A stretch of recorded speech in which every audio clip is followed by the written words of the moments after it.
dengekeun ku sararea koploknya ya aing mah sangat mensaluti pokoknya namanya salut kepada Deddy Mulyadi Gubernur Jawa Baratnya sanajan ieu di naonnya dinyinyir ku naon Gubernur Jawa Tengah tapi dengekeun barudak aya anu lebih alus ti Pak Dedi nepikeun ka eta ulama besar anu aya di Jawa Tengah naon nyebutna teh salut ka Pak Dedi teh tah ulama besar goblok teh lain naon nepikeun kan nyebutkeun alus kapagawean Pak Dedi oge eta teh ulama besar teh ayana di Jawa Tengah sedengkeun anu nyinyir teh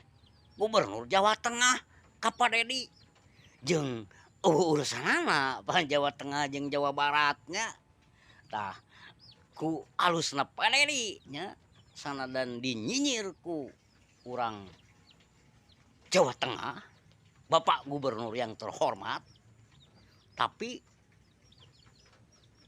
dialuskeun ku ulama besar nu aya di Jawa Tengah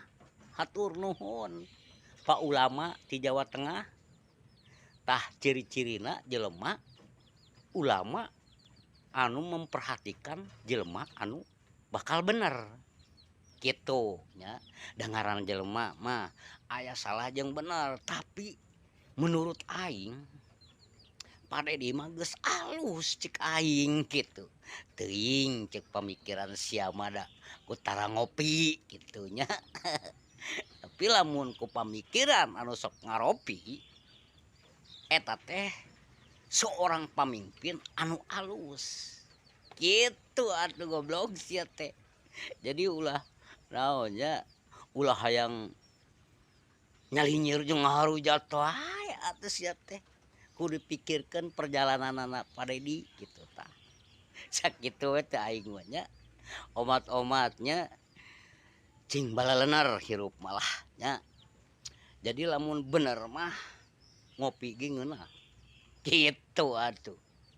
komo ayeuna keur ngaririncik hujan ngopi nya pamikiran teh paling model aing mah tos ngopi teh mikirkeun kemana ya neangan jalan piduiteun aing keur anak pamajikan sakitu atuh aing mah nya jadi lemu loba nyinyir aing mah usaha we aing mah ku sorangan atuh da loba keneh pagaweannya itu